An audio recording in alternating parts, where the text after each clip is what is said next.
On this week's episode of Friend Code, we're talking about the Nindies Spring Showcase 2019, and Bloodworth went to GDC and played some games.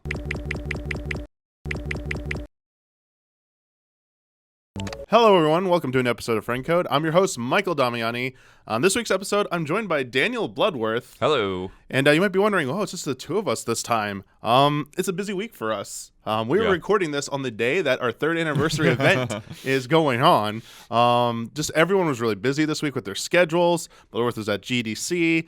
Just with how everything aligned and what we wanted to talk about, felt it was best just to wait to record the episode later in the week, wait for Bloodworth to get back to have some hands-on impressions from him. So that is why you only have the two of us this week. So that disappoints you. Apologies, just a busy week and stuff. And also as a heads up, because I realized that this today, there's a decent chance this might not make it up on the usual day for patrons on Sunday. Oh, yeah. So if that's the case, if it slips beyond Sunday, I will just make it live for everyone at the same time when it's ready to go.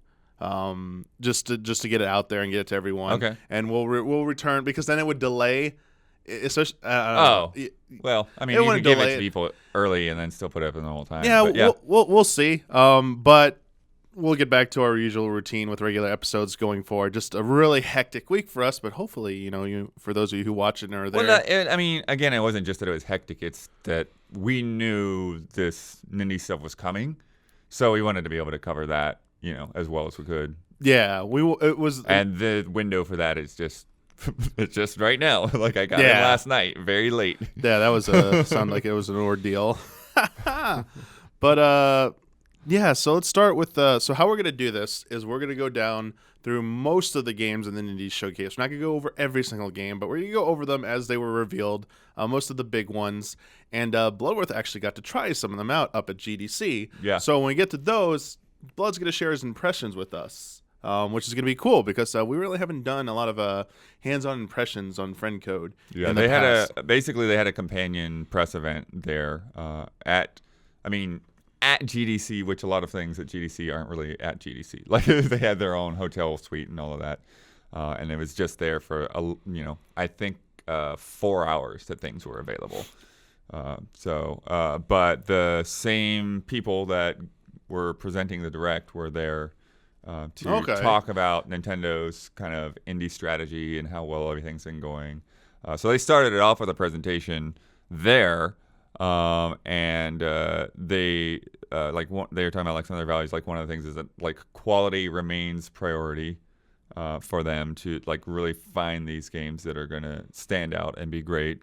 They're talking about more than half of the top 20 Switch games on Metacritic are indies.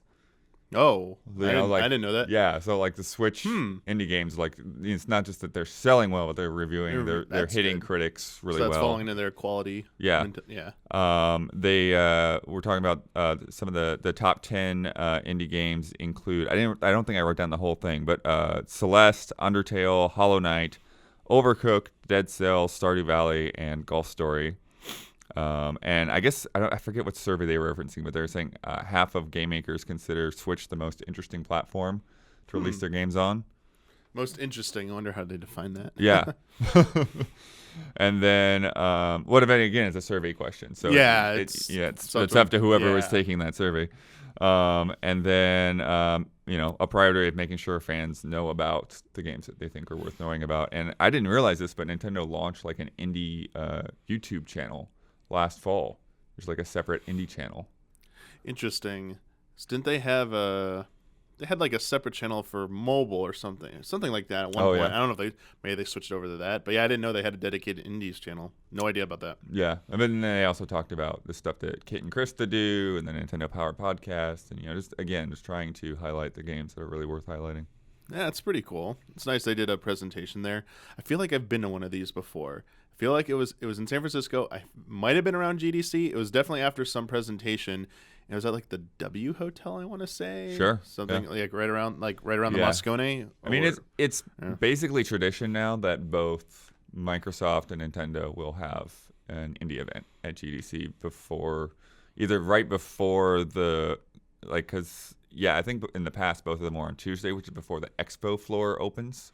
even though the conference is already happening. But this year, Nintendo did theirs on Wednesday. Nice. I don't think I've been to GDC in over a decade. Oh wow, yeah. It's been a while since I've been there. I only went I think 2 times, but I thought it was interesting. It was at the point where people were starting to complain it was getting too focused on announcements. And Nintendo was doing press conferences there. Oh, sure. Yeah, and there was some Sony backlash used to have against... a really big presence at GDC, which they don't now. They have a booth, but it is definitely more focused on the developers. Yeah. Which in a lot of ways it really should be. That's what's called Game Developers Conference. So at the same time this was going on, everyone else, we got to see the Nindies Direct, essentially the Spring Showcase 2019, hosted by Kirk Scott and Katie Casper, who are in the product and the publisher and developer relations departments. They've been a part of some of the past Nindies showcases as well. But we actually didn't see them first. It just went straight into a video announcement. I think it was one of the bigger announcements of the Nindies presentation. Yeah. That Cuphead is coming to Switch.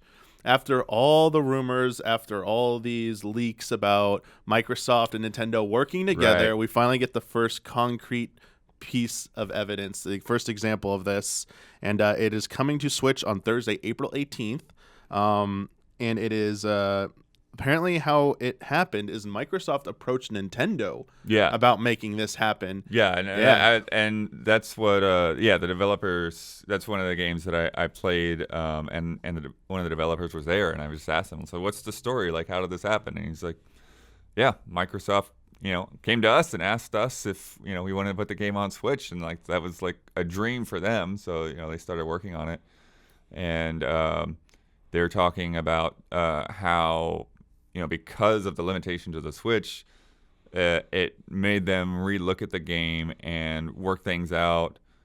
So they're actually going to be making improvements to the game that are going to be basically premiering with the Switch version, but they're going to impact the Xbox version as well. Oh, cool. So one of the things they're talking about is that load times are going to get shorter, and I think they're adding a bunch of additional languages and things like that, language support.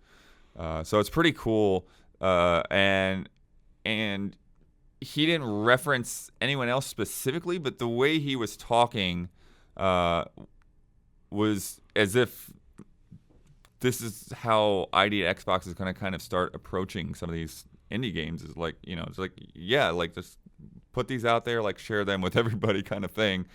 There's been a lot of rumors about Ori, and I wouldn't be surprised if we see Ori and more, quote unquote Xbox indies start coming their way to Switch as well. And one of the things that Xbox announced that day too is, even though it won't be day and date with the release of Cuphead, is that you will be able to get Xbox achievements. You'll be able to earn achievements on the Switch. Yes, which that came to Minecraft last year, actually, coming to this game as well. And they said not day and date, but basically they said Xbox Live support is coming to the Switch version. Right. So they said achievements specifically, but now people are wondering if there's anything to the rumors that came about full Xbox Live integration with a Switch, because they said it's coming down the line. You know.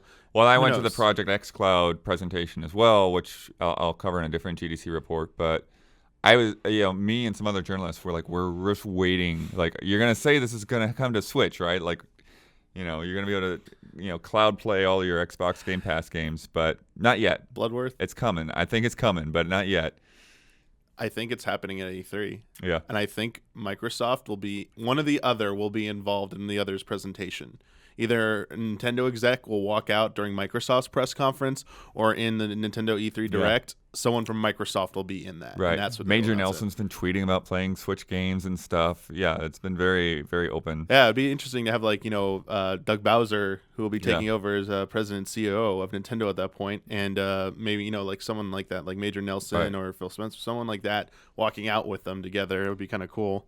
And one of the other things, because, when I tweeted about that the next day, which was something I just randomly remembered while I was walking from one thing to the next, and I tweeted it, and all these people are retweeting and putting in articles and stuff. But I wasn't the only person that the Cuphead guy told that to. I was talking to Chris Kohler the next day, and he's like, yeah, they said that to me. They said that to the person in front of me, too. Like, I just happened to be the one that tweeted it before anyone else. So it's not like it's some kind of secret or anything. And it's been pretty widely reported. The other thing that I was thinking of, too, is people, like, caught this our friends at Microsoft line. A lot of people have been calling that out. And you have to remember, like, physically, Nintendo and Microsoft are across the street from each other. Yeah, they really are. Like, probably go to lunch and stuff. Yeah, we've said it before in all our different podcasts. Like, it's not most of the time.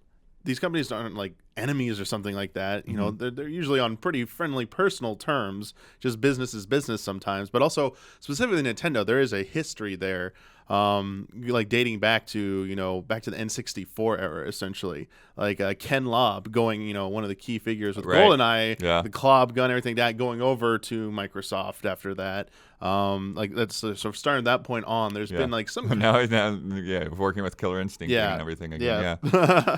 So I mean, there is that working relationship there, but I think with all the rumors and everything, and now that line, like I think people just like their fans are antsy for that that kind of like collaboration to happen. Yeah. And what it will mean, and that kind of starts our journey into the Patron questions about this, because we got a lot of questions about Cuphead. My only question before we move into that is you got to play it there, right? Yeah, I got to play it a little bit. How did it look, I guess? You said you talked about optimization stuff, but how did it look to you, performance-wise? To me, it just looked like Cuphead. And so I'm sure like we could put them side by side and we could maybe see the differences, or, maybe it's not as high res. But, like, as a first impression and playing through a couple of levels, there wasn't anything that stood out to me as being different or chunky or weird. So, did you play it in docked or handheld mode?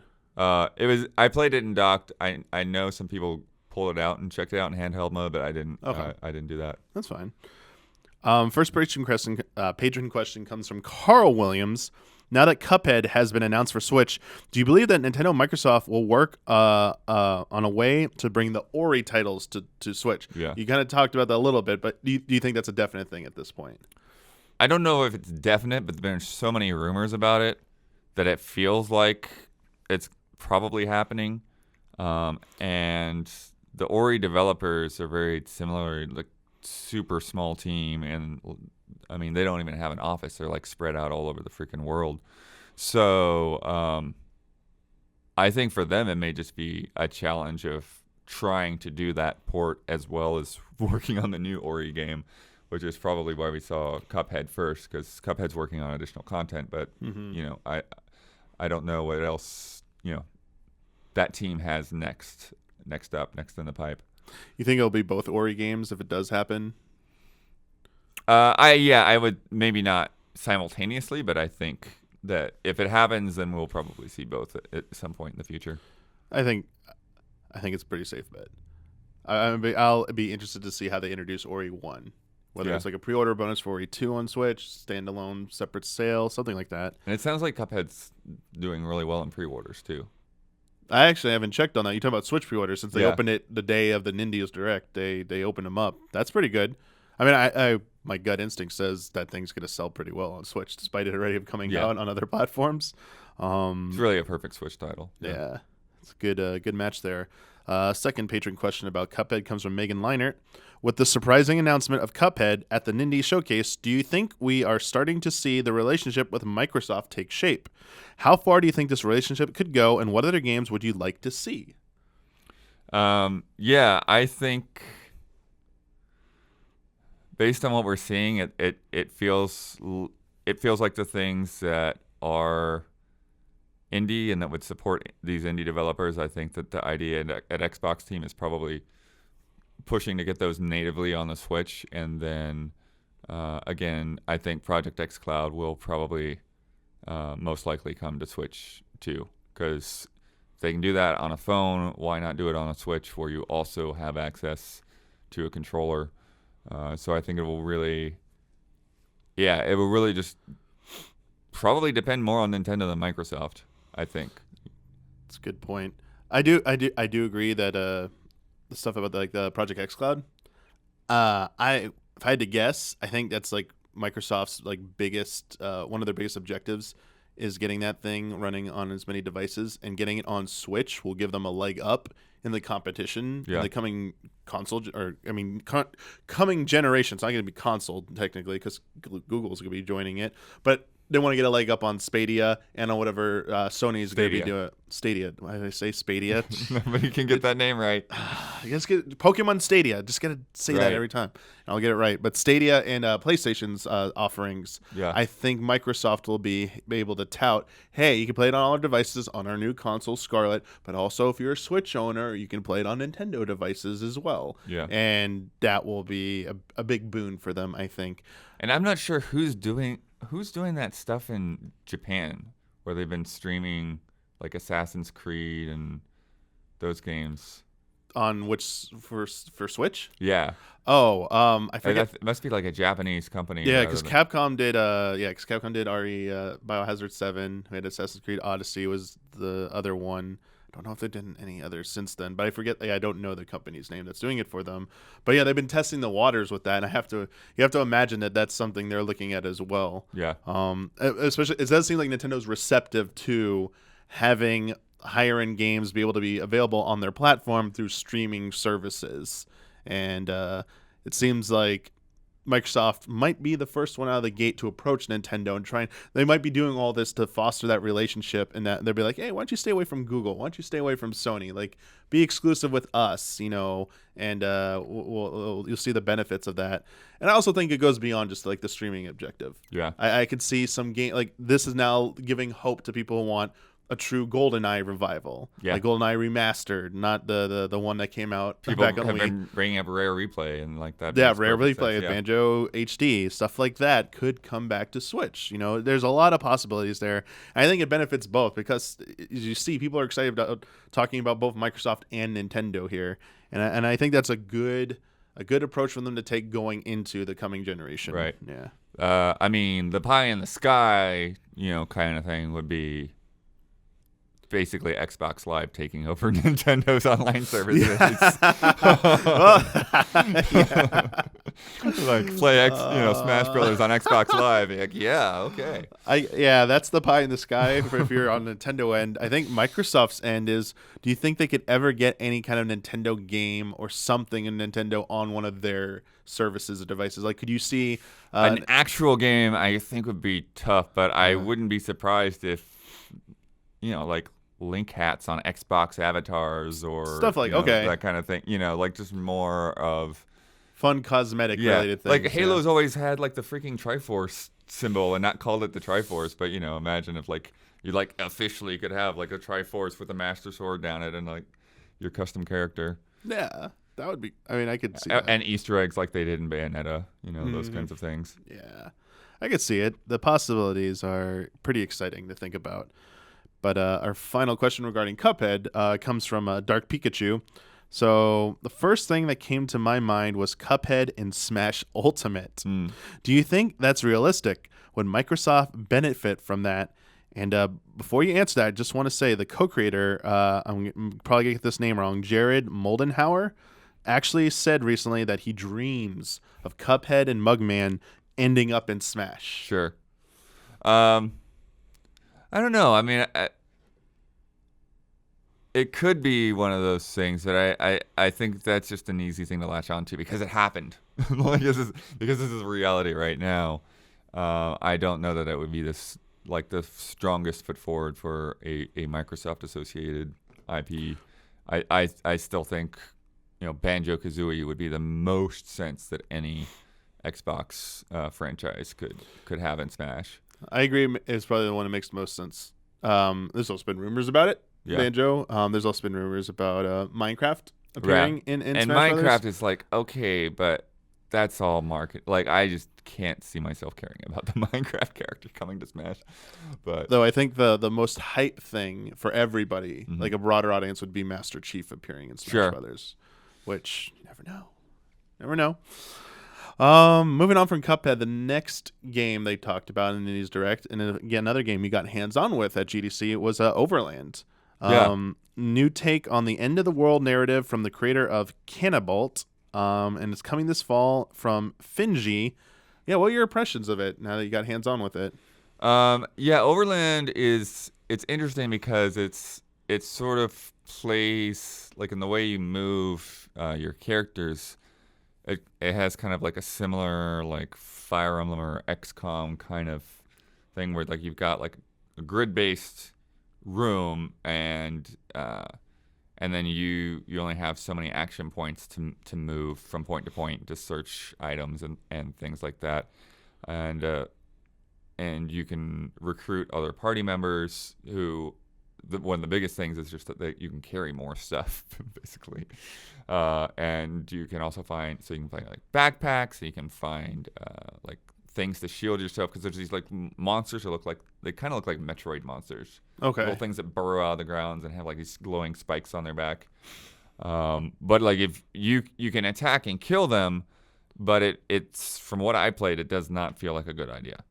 Oh, so like you attack them and then it warns others, and like they start swarming you more or less. So only if necessary. Like yeah. you shouldn't be the aggressor, basically. It's more for defensive play. Right. And then trying to remember else what is in there.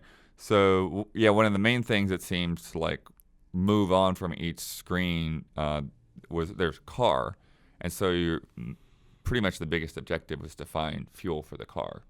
Okay. So get out there and like siphon gas from another vehicle, or find a gas can, and then go and fill up the car, and then put the people in the car, and then you get off of that square, and then it gives you kind of like more of just like a line map, and so you can see the big objective that you're trying to get to, but then there'll be like these branching paths along the way, and it's like, okay, you can go up this way to maybe get more fuel, or you can go down here to possibly recruit another person, and those like, those have different amounts of fuels that they take. So you like 1 unit of fuel to go down, or 3 units to go up, and all of that. And so there's a lot of these little decision makings, as well as like little campfires where you kind of have these narrative choices.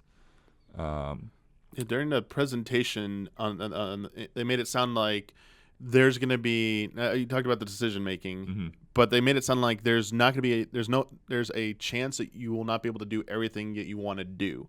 That you're going to have to make the best choice possible. Yeah, because when you make those decisions, like you can't go back afterwards and go to that one. Like you're always going to move forward to some extent. A path will close off on you that you've now made your choice. You cannot get everything along your way. So.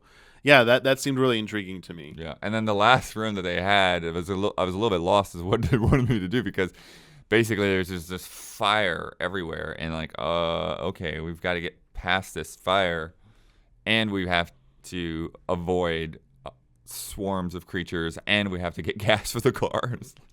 And some of the gas cans caught on fire and spread the fire, and basically, I think what I ended up doing is getting everyone in the car and just waiting there while creatures attacked it for the fire to die down. And like, all right, now we're out of here. Jeez. But I think, I'm trying to remember, I think it might be sort of FTL like roguelike, so that it's not, all exactly the same every time. Okay. Yeah, they did mention that. Because they said the further west you get or something, mm-hmm. the more challenging it'll get, but also once you've completed it, every single playthrough will be like different. Mm-hmm. Yeah, you're exactly right. They said that during the presentation, yeah. Any other thoughts on that before we move on? On Overland itself? No, I don't think so. Okay. Yeah. The next game they talked about, a new announcement. Coming from a new, I think it's a new studio. It might be wrong. Timberline Studio, the Red Lantern. Right. This is the mushing game about a woman who basically she's narrating this trailer that's set against the Alaskan wilderness, and basically their life kind of didn't turn out as they planned, and now they want to take control of their life again and do something that can give them purpose, and something that nothing. They said no one can take this away from me, which is running in and completing the Iditarod race. Yeah. And it's you are racing in the Iditarod in the Alaskan wilderness. And the trailer ends with this graphic scene of being mauled by a bear, being mauled by a bear, and then it mauling your dogs. I was like, okay, so woo. But I mean, going back to FTL, like this feels very much like that, to where your run could have any kind of random things to happen that who knows. Yes. So I guess the question there is, when you're doing that fully visualized, like how repetitive that might feel if you get wiped out on a run and then like, okay, here's the bear sequence again and let me, do it the right way this time, or how much randomness they can really pack into that. Yeah, because they did call it a roguelike. They did explain that you'll be able to, mend your wounds, tend your dogs, hunter survives. There's a sequence where you go out with your a gun and hunt, like they were hunting like a deer, I believe. And how many variations of that will you be able to encounter on your run? And will it feel like unique enough if you like die and have to go back to the beginning, or however that like penalty system's going to work? But visually, it looked really good. Mm-hmm. I love the visual style of it, and it felt like something different, something I wouldn't have expected, and I seemed interested. It seemed pretty interesting to me. Yeah. But yeah, that's coming out later this year. The last thing they talked about was the gyro controls. So like when you're going across the wilderness, you can like tilt up in handheld mode. You can look around watch the stars and like take in like the scenes. Yeah, that's nice. Nice touch to that. But next up was Darkwood. Yeah. Which I believe you also got hands on with. Mm-hmm. A top-down survival horror game from Crunching Koalas and Acid Wizard, coming this May. Tell me a little bit about this game, Bloodworth. Yeah, so it's survival horror. In some ways, like there's a lot more emphasis on survival and like gathering resources and crafting, and like you've got a lot of inventory slots and things to manage, and like I just found myself picking up a lot of things and not being entirely sure what to do with them just yet.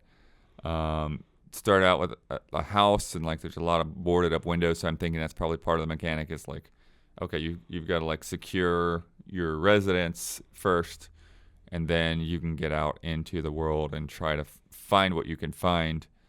But rather than just focusing the horror on whatever strange creatures, whatever's going on in the woods, it feels like in some ways the woods themselves are part of the horror, or like the trees are like closing in and keeping people from escaping. But there's also this kind of horror of what your characters might do. And that's interesting. And so I found somebody out in the woods, and then we're back in the house, and then like that person's tied up, and it's like the character's beating on him and stuff. And then like I switch over to the person and that's the thing, is the control changed this other person. And then you end up killing the first guy, and it's just like there's like a lot of darkness going on here. So yikes! So it's about like the human psyche and like situations like that, where everyone's kind of like fending for themselves. Like, what will people truly do? In such a dark situation. So that's and there's this kind of like vision cone of where the light is, because again, it seems to be part of it is either restoring power or finding light sources and things like that. So there's a lot of things in the shadows that you don't quite know what's going on. Don't know what's more terrifying is like seeing those there, or like walking through and like knowing at any moment around you there could be all these like terrible things, but you just can't see them. So like don't think about them, just like keep moving and stuff like that. I saw in the presentation like the top-down perspective, it looked pretty like interesting, good sprite work and stuff like that. Set in a Russian like area or something. It's late 80s Poland. Oh, Poland, sorry. Yeah. Okay. Yeah. That looked intense, I'll give it that much. But like they said, slow burn is like the kind of like the sense of like dread you will feel as you play through that game. And that short video of it made that feel convincing enough to me. The next game on the list, also something you got to play at GDC, Katana Zero. Yeah. A platforming action game where you play as an assassin who kills everything in one hit, but at the same time, you can be killed in a single hit. Yeah. and it's coming April 18th. They also showed like some cool like kind of like slow down perception power you had. It's like parry bullets and stuff. How was this, Bloodworth? Yeah, so I think the most interesting thing about this is it's an action game, but it's also kind of more like a puzzle game.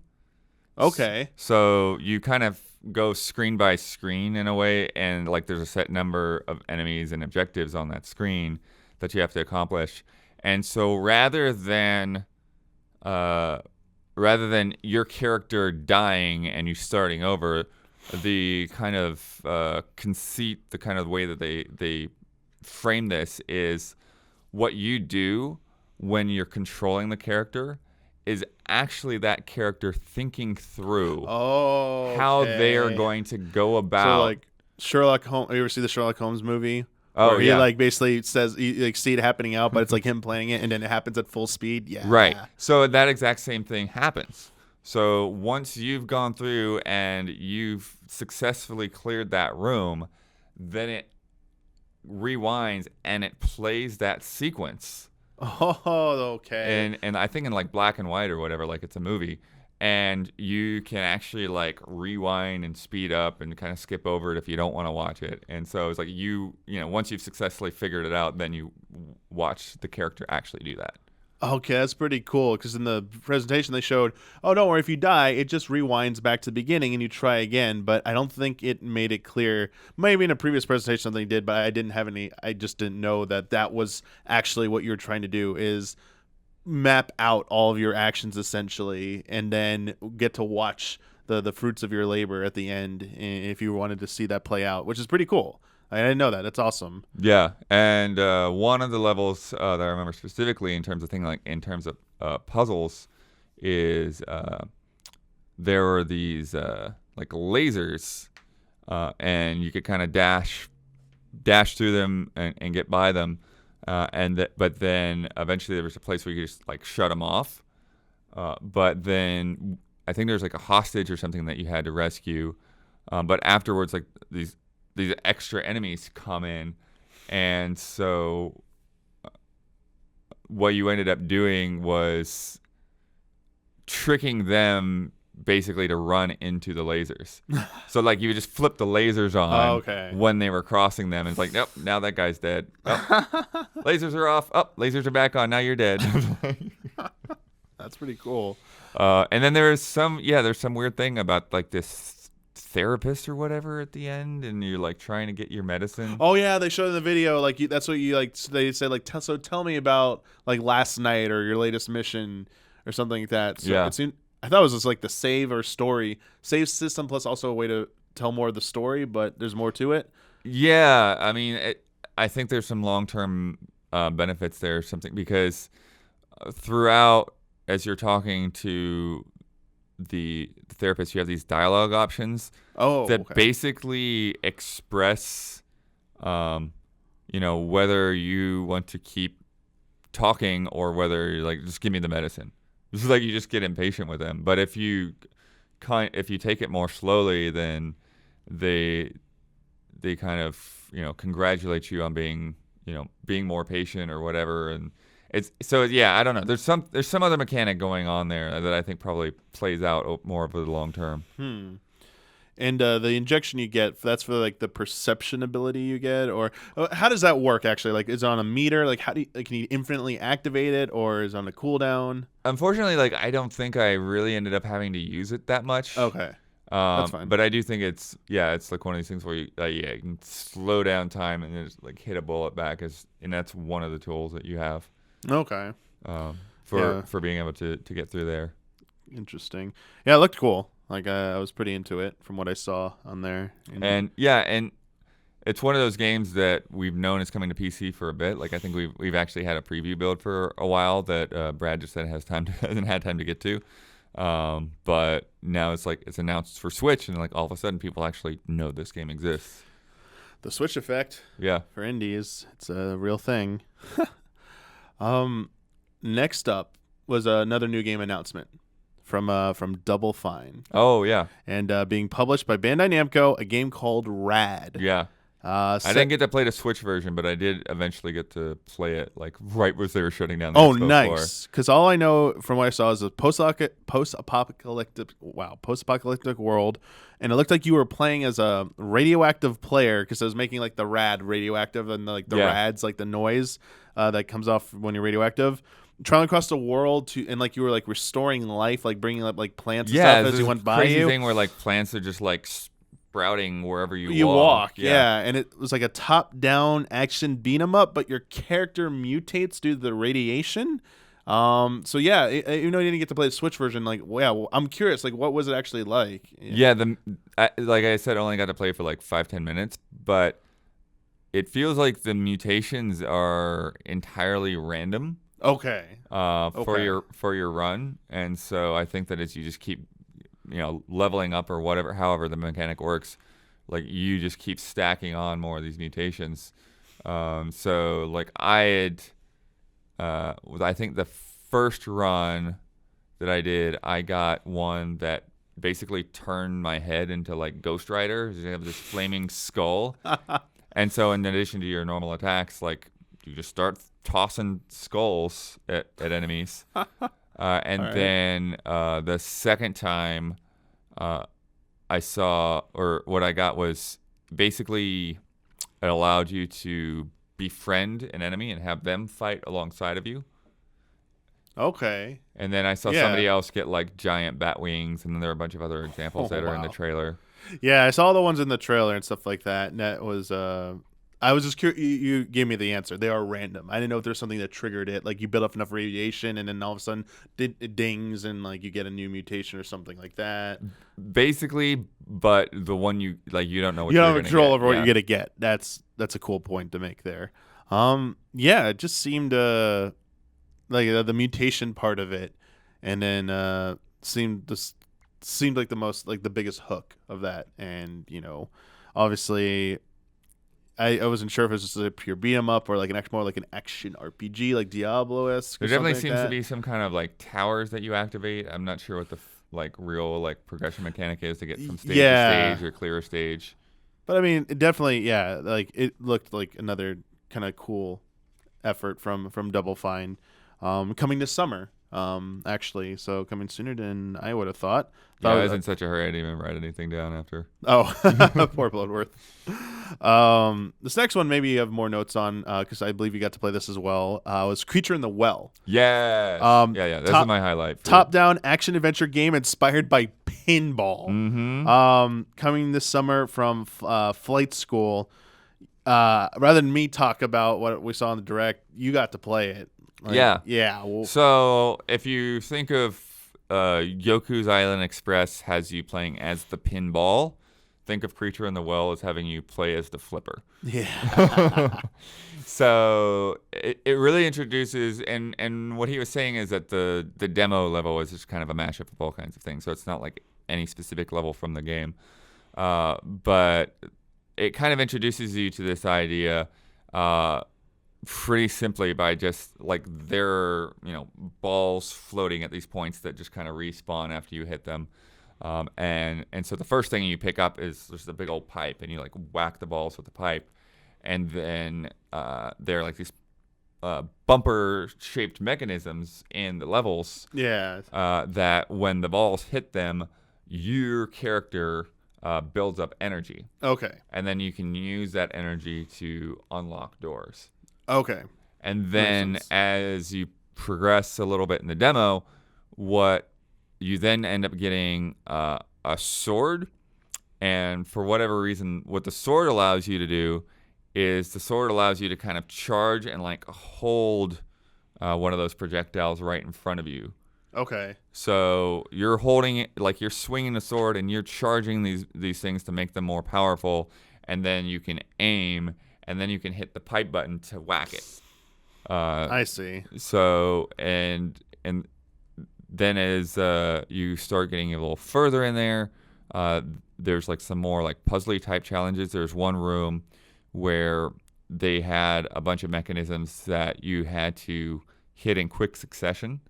So you hit one thing and you have less than 2 seconds to hit the next thing, and then the next thing, and the next thing. And so it really like It's making you refine like how quickly you can aim and hit these things. Okay. Yeah. And that opened up like a secret weapon, like dual blades. Ooh, nice. And with the dual blades, it's not just that you. I don't know. Actually, I don't like. It's not just an aesthetic thing. It's like what it did is it put like a laser sight, so that you could see where you're aiming farther. Okay. So you can like exactly like line up where you're trying to hit a ball, and then there are not just the balls floating, but then things start shooting at you, and kind of like the Ganon fight, you start hitting them back and whacking them back, and then it gets into like boss fights where you're kind of doing more bullet hell type things. Oh, cool. And, like, I don't think avoiding like big streams of lasers. Yeah, I don't think we got to see any of that in the presentation, especially boss fights. I had no idea there were boss fights. Yeah, there was one boss fight before the end of the demo. Okay. With and it's basically, I'm guessing that every boss fight will be with the creature. Okay. And it's like, you basically either see like just the big hands coming up, or you see some eyes in the darkness. Okay. As you're going through the levels, you kind of get spots there. I have a question about, so when you're knocking around, they call them energy orbs to hit your objectives and power yourself up. Do you fail by like losing health, or like if you like miss all the energy balls, like do you just get a game over? If you like, because in pinball you let all the balls drop. Right. No, there's nothing like balls that? dropping. Okay. Things keep respawning, or things will keep shooting at you until you either hit all, because when you hit the pinball things enough times, they drop down and then they become unavailable. Okay. So it's like you basically max out everything in the room, or you get enough energy to just get in the next door, and then you can leave the rest. But there is health as well when you're fighting things. So you'll just die and respawn, restart a boss fight or whatever. Gotcha. Okay, that makes sense. And the visual styles, it's very kind of comic booky with like a lot of like splatter effects and airbrush, and he said is inspired by Hellboy. Oh, nice. The look of the Hellboy comics. Yeah, that's cool. Yeah, I saw like from the presentation, they said it takes place exclusively in a desert, and they mentioned like the giant monster that's trapped everyone in an eternal sandstorm. So that's why you're an engineer trying to gather all this energy so you can power up a weather machine that will undo the effects of this sandstorm. Essentially, and they said there's gonna be like, you mentioned some of the swords, the weapons you're gonna get to bounce around the energy orbs. So there could be like over 15 of those. Oh wow! Okay. So you only I think you talked about like three. Curious what the other abilities or effects those might have. Yeah, but it escalated pretty quickly. It's like it introduces things on a good clip in the demo, but yeah, by the end of it, it's like you got to have a pretty good mastery of those controls to really like finish it off. Now was it how did you play this one? I'm kind of curious. Was it docked, handheld, or using like Joy-Cons? It was docked, and I was either playing with a Pro controller or with the Joy-Con attached shell thing. Yeah. I don't remember which. But there was no like any kind of like motion control thing. No, at least not that I knew of. Okay. But yeah, it sounds really cool, and I know I'm curious to know what Don thinks about this. Yeah, I am another too. Pinball game. Yeah, hopefully he's excited about it. Next up on our list, I forget if you played this. I think you said you did, but I'm not entirely sure. I haven't gotten around to it yet. Is Blaster Master Zero 2? Oh yeah, actually, yeah, I hit them up and I asked them for a code so I could play it on my Switch rather than like taking the time out of the day during the demos. Oh, okay. So yeah, I've been playing. I played it quite a bit while I was at the airport waiting for the plane to show up. No, okay. But yeah, the one weird thing is that I haven't played the first Blaster Master Zero, so I don't know exactly like what the new improvements are. They said a few things in the direct presentation. Yeah. So not just improvements, but new things. So this one's set in outer space. Yeah. Which is a big difference. A big thing. You have a new ship this time, the Sophia, with new abilities. One of them, and your character has new abilities. One of them, they say, is the counter ability. Yeah. It's like making that like slash through like the screen, and you can combo it into multiple enemies, do more damage. And then there are new pilots who pilot their own Gaias, I guess, or ships, and they might be friend or foe, you'll still fight them, but what their real motive is, they might join you afterwards, or they might be like a mortal enemy. Yeah. They kind of highlighted those like unique boss battle situations with those new pilots. So that was kind of all like that they said visually. I'm sure someone who's played both could like point out more, but But yeah, like I've heard it's really hard.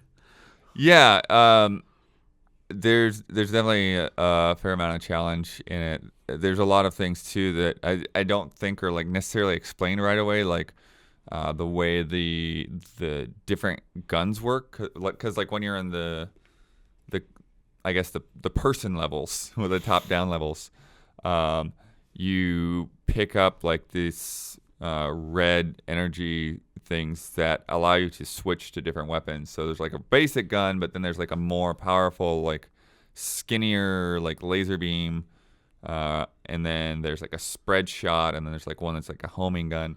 Sounds a little bit like Contra. Yeah, but when you take damage, you also kind of lose access to like those higher level weapons, and it kind of pulls you back down towards the regular gun. But then some of the bosses will also give you new weapons. Like I fought like a mole kind of thing. Okay. That gave me like the ability to lay mines. Okay. Rather than just because there's the bombs, like there's always been in Blaster Master, but you have access to these mines as well, which is really good for enemies that kind of like circle around you or whatever. That you like put a couple of mines down on the stage, so that when they pass through that area, like they'll take a bit of extra damage.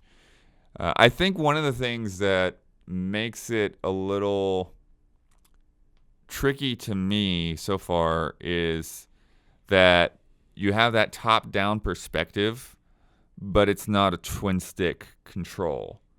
Okay. So for me to aim at an enemy, like I have to walk towards it, and then I have to hit the R button to lock on, and then I can strafe.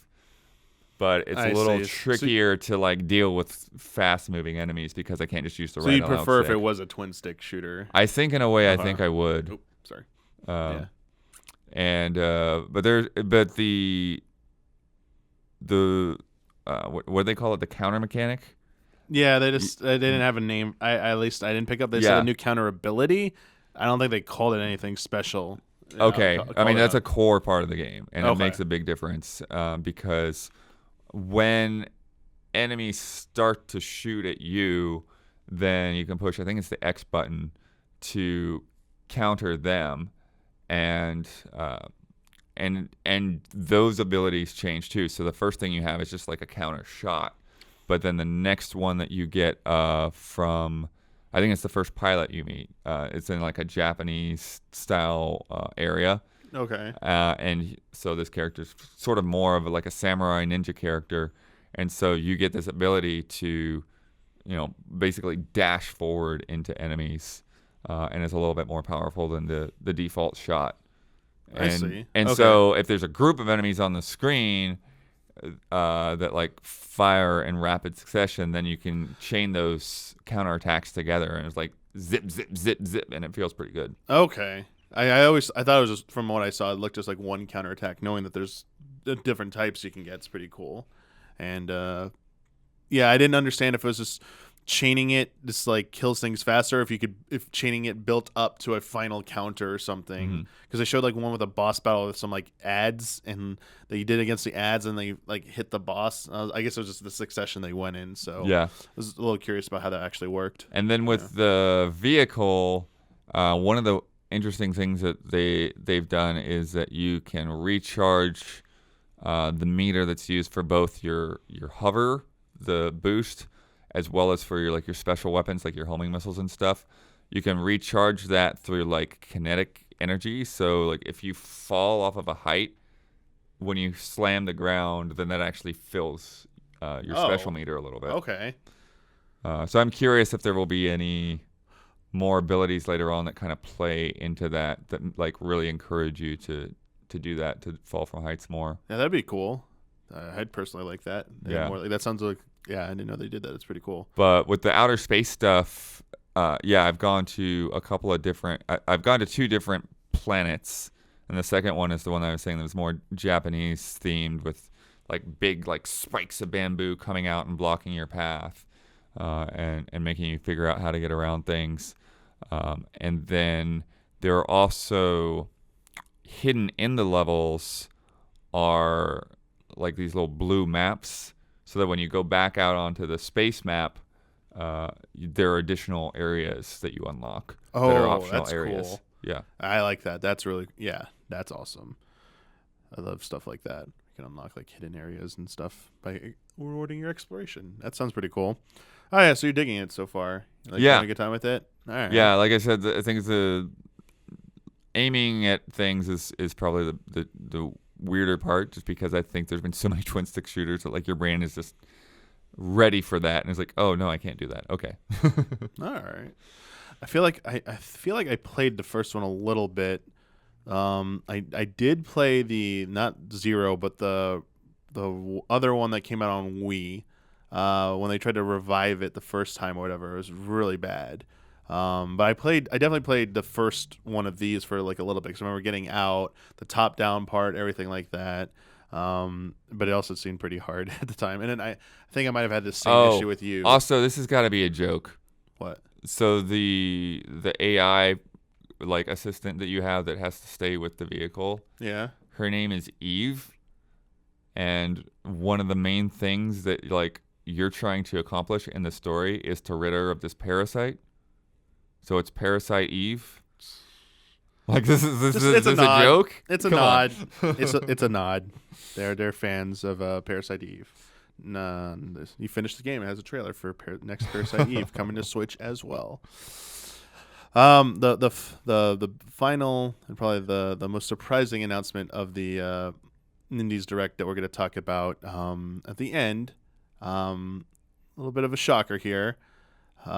Cadence of Hyrule, Crypt of the Necrodancer, featuring The Legend of Zelda. Mm-hmm. A new follow-up. And I didn't get to watch this until later. I was surprised at how brief it is. Oh yeah, it's like it's over like that. It's just a trailer. They don't do anything else, and they just end like right there. So the story behind this is it was originally pitched as DLC to Nintendo.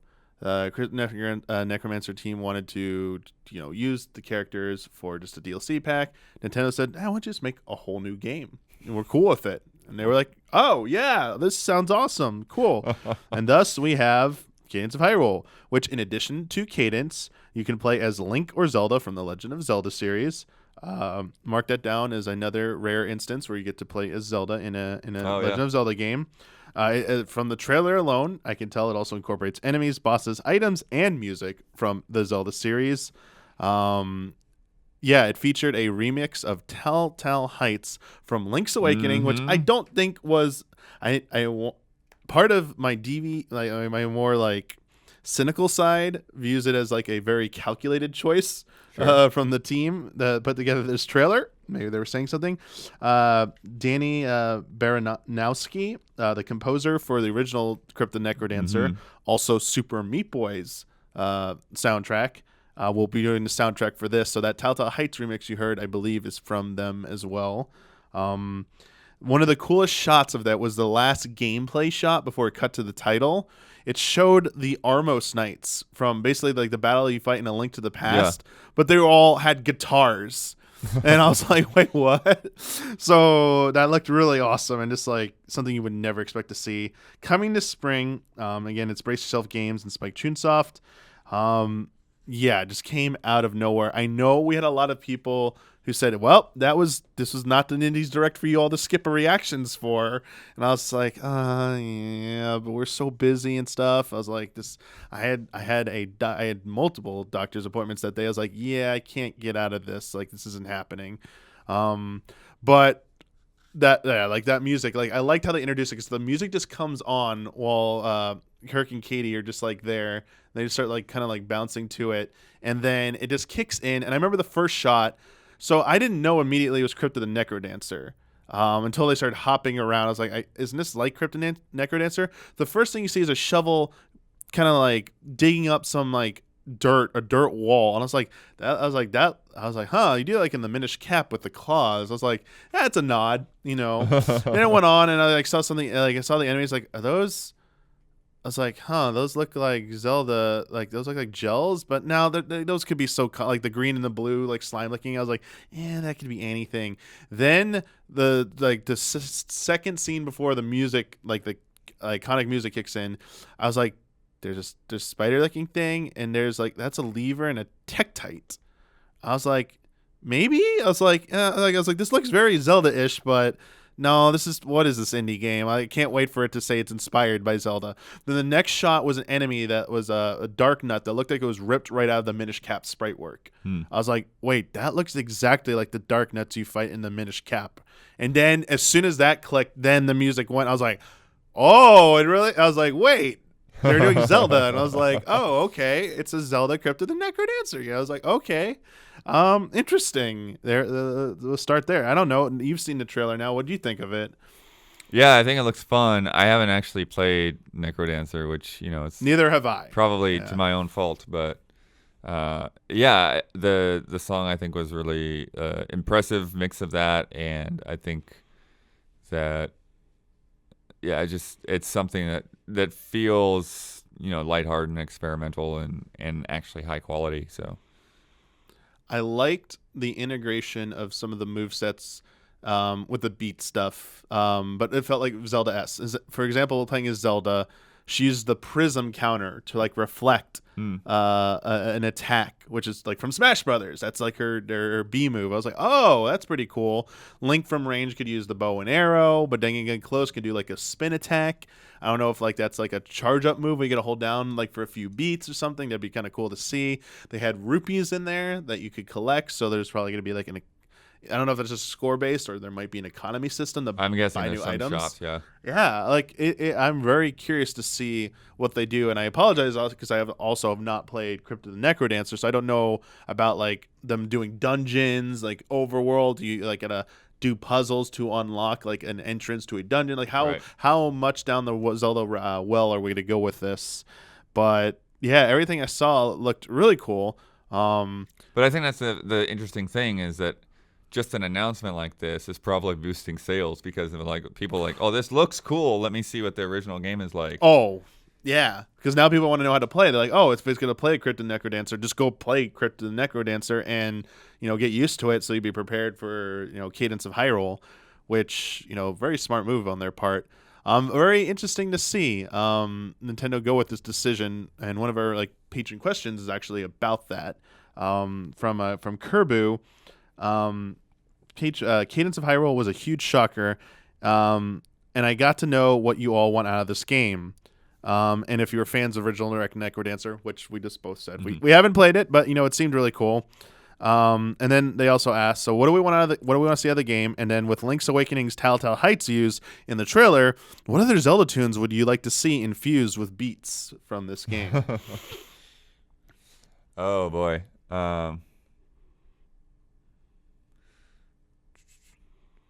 There's one that come to my head, but I'm trying to remember what the name of it actually is. A song or a bill? Like a song. Yeah, it was just. Which game is it from? Do you know? Yeah, actually, I think it's Kakariko. Kakariko Village. Yeah, which has been mixed in like Smash Brothers quite a bit. Oh yeah, it's been around since A Link to the Past. Yeah. That's a definite there. I feel like that'll be a definite one there. There's definitely like I think Dragon Roost Island. I'd like to hear I love remixes of that. Gerudo Valley. Because little known thing I didn't know about. I forget where I read it. It was either on Racetera or someone's tweet. Danny Baranowski actually did a remix of Gerudo Valley back in the day for OC Remix, and it's still up there, and you can still listen to it. So people are like, if you want a taste of more of what you can expect from this soundtrack, you can listen to this. And I was like, ooh. But like, I can never get enough Gerudo Valley or Dragon Roost Island remixes. Like, those are so good. What I think, in terms of what you're expecting, are there any like unique Zelda elements you'd like to see come to play here?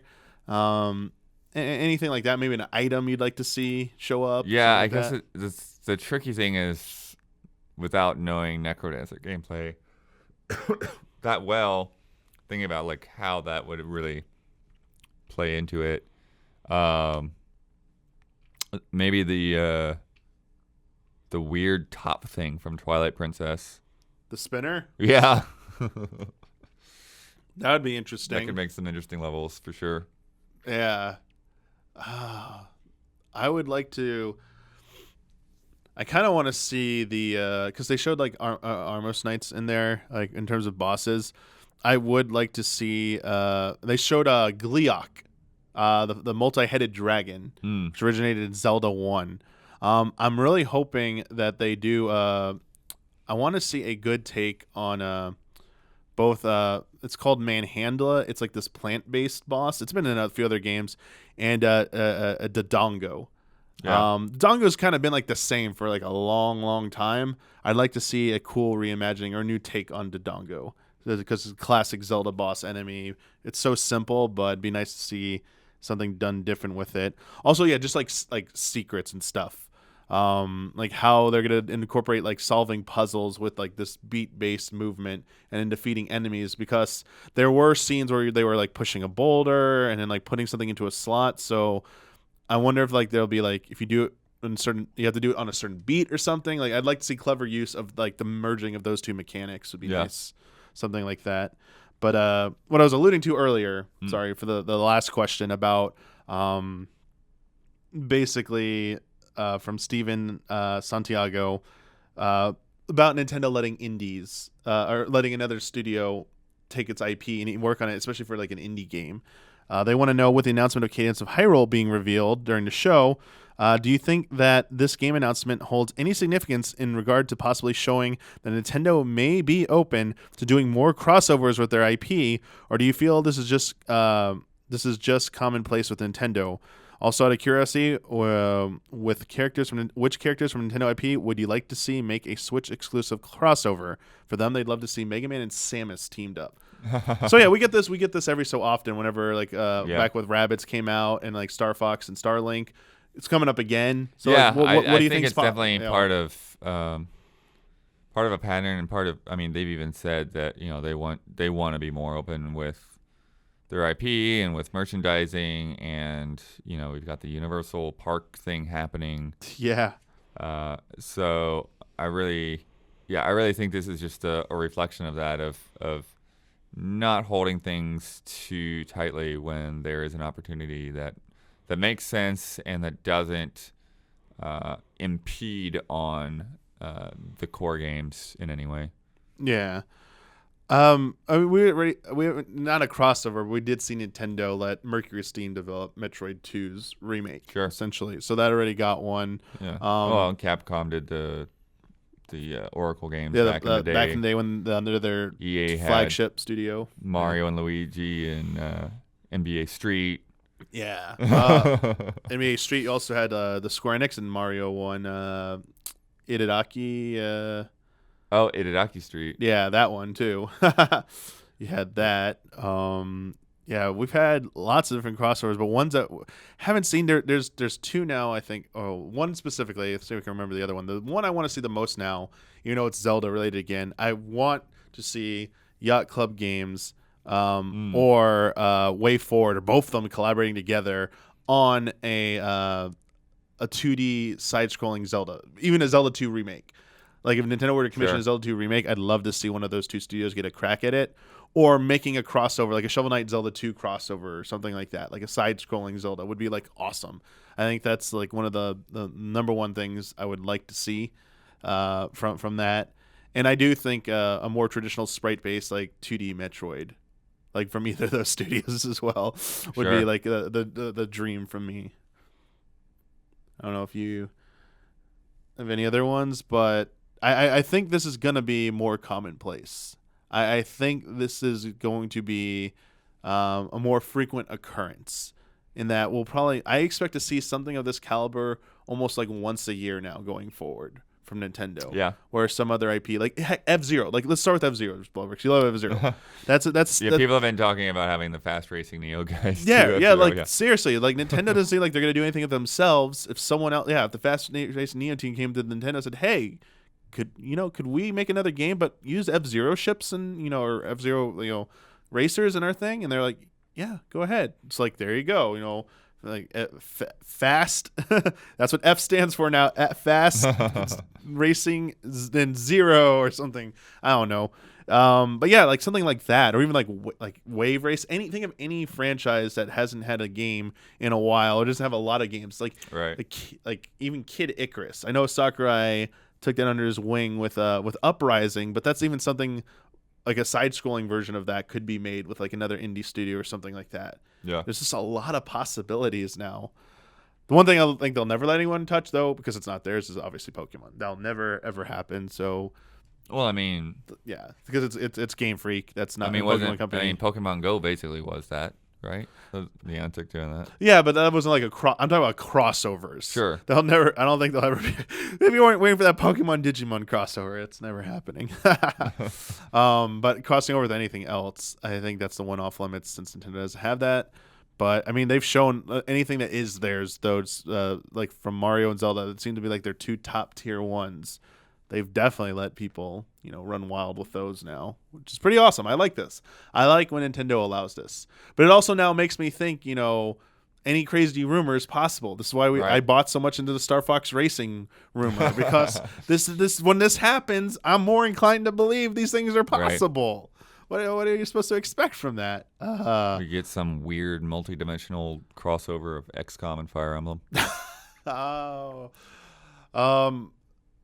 One last crazy one. When I was younger, this used to be a one I wanted to see. I wanted to see the Tales series crossover with Legend of Zelda. I wanted a Legend of Zelda game made with Tales combat. What? So it'd be like Link, Zelda, and like fighting alongside like Tales characters and like a battle system. I wanted like a Zelda RPG essentially. Mm-hmm.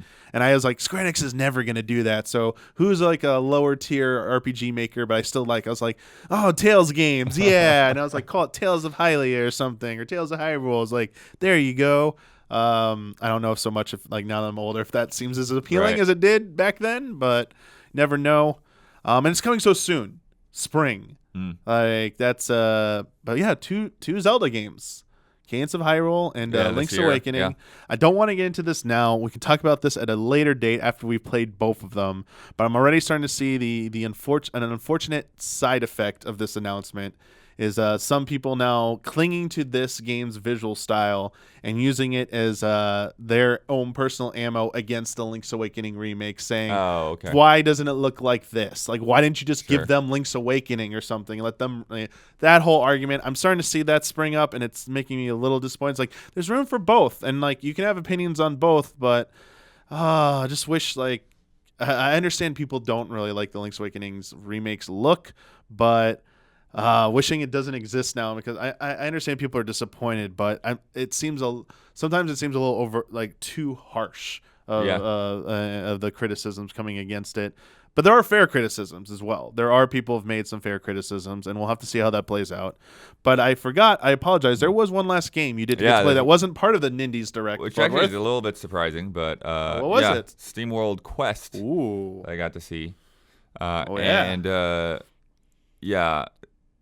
So you have Dig and Dig 2, and then Heist, and now SteamWorld Quest, which is very, it's a turn-based RPG, very different than any of the other games.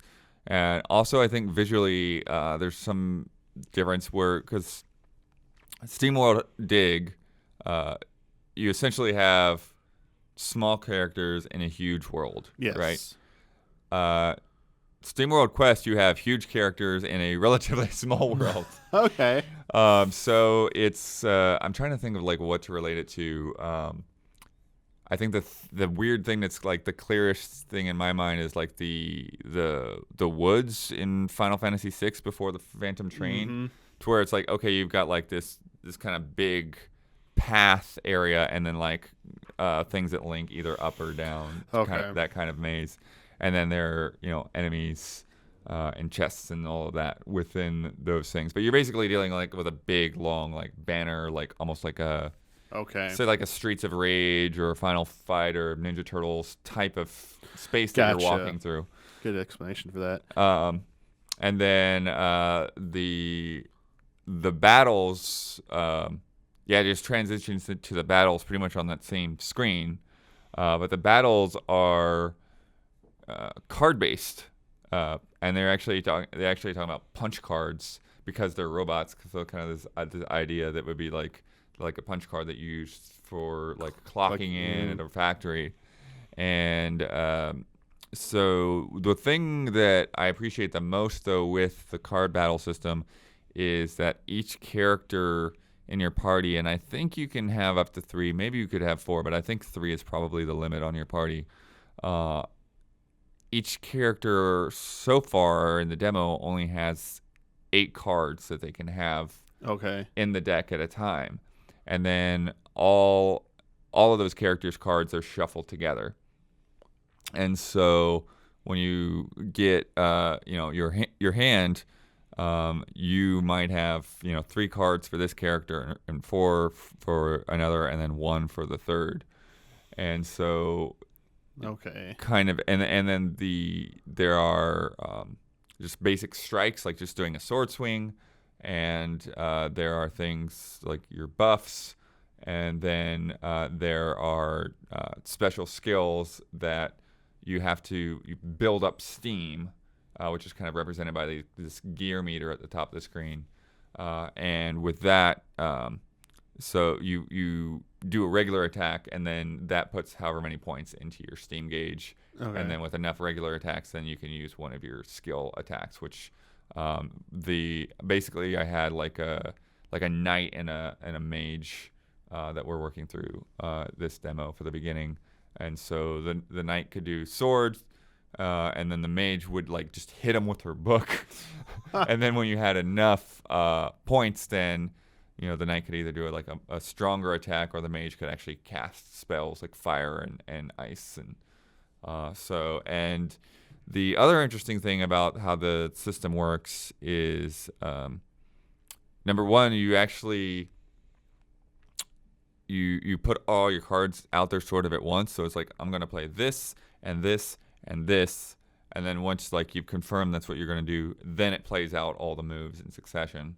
Okay. And then the other thing is that if all 3 of your cards that you play in a turn are for the same character, then they get a bonus move that's only available if you do that chain. Okay. So like the mage, like she has this one move where she basically adds on basically puts you into a bubble that adds on to your health. So like if you're missing health, then you'll get like a bit of like temporary health. Okay. And her chain move in the demo does that to everybody in the group. And then there's another guy that like his chain move put like a defense buff on everyone in the group. And so there's special things that have a larger effect that you can only do if you do those chain attacks. Okay. And that also requires that you have the right cards in there in your hand. And you can pull I forget what the limit was, but you can if there's a card that's in your hand that you just don't want, then you can kind of discard that and put it back in the deck and pull something else later. Okay, that's what I was gonna ask. Did it ever seem like managing your cards felt frustrating or tedious, or did it feel pretty good, and simple? Yeah, well, that's why I think I like the small deck per character, just having 8 cards, because then it becomes fairly simple to figure out. When you get new cards, then okay, what am I going to swap out here, rather than, oh crap, I just got 13 cards and I've got a 30 card deck, and you start losing track of what you're actually trying to accomplish. Yeah, that's my biggest concern with the card games. Yeah, or base battle systems. Sorry. But yeah, it looks really good. I think with that kind of demo, even though I played it for 40 minutes, it's hard with a turn-based RPG to get that that deep into it, unless they with some of these other games they created a demo that showed a lot of things really quickly, whereas I think with this one it felt more like I'm just in a part of the game and I'm not really seeing all of the different possibilities. But so far it was cool, and I'd like to put more time into it to see how it expands. Yeah, it definitely sounds that way. Yeah, thanks for sharing that. But yeah, that's all we got. You had a good time at GDC though, right? Yeah, GDC is great. Always see lots of people, and I've got a whole bunch of other notes in there about you saw more stuff than just Nintendo Google stuff. Stadia and the DMC5 session and all of that kind of thing. And so gonna find some time to talk to some other allies about the other things that I saw. Pretty cool. Can't wait to hear and see about it. I want to thank everyone again for submitting your questions for this episode of Friend Code. As a reminder to submit questions for an episode of Friend Code, if you are a $5 and up patron the week that we're recording a new episode, I will put a Patreon post up that will call for your question submissions. And we'll let you know the topics that we'll be discussing that week. And in case like this, even if this week when we're recording so late into the week and I put that post early in the week, I let you know what it was about. But even though you would have to wait to see what was revealed, I didn't even see there was an Nindies Direct, but I basically said Bloodworth's going to be playing games at GDC, but we don't know which ones yet. So just wait later in the week and we'll update. And then the Nindies Direct happened and we're going to be talking I think you waited till they announced the Direct. Oh, okay. Maybe it was that. Yeah, because I thought I did mention it in the first post, but if I didn't know, I would have just said hey, we're waiting and everything like that.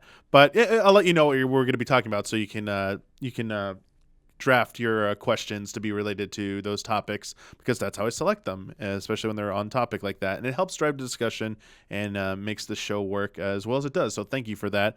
Also, if you're a $5 up patron, you get episodes of Friend Code, most episodes of Friend Code early. They usually go up on Sunday afternoons for patrons. They go up publicly for everyone else on Tuesdays. The exception is when we do those new special episodes when there's hot news dropped out of nowhere. When that random Nintendo Direct gets dropped, we will jump on that immediately. If it's happening in between the recording of episodes, we'll get that up immediately. And also, high possibility with this episode, I apologize if you're watching this now and you're a patron, it's not Sunday night. I do apologize.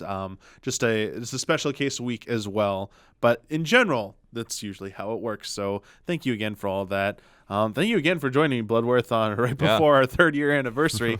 We got to wrap this up because we got to get ready to go over there, and hopefully we saw a bunch of you there, or you saw us on the Twitch stream, whether you're watching it or not. But thank you again, Bloodworth. Thank you again, everyone, for your questions. And until next time, may the way of the hero lead to the Triforce.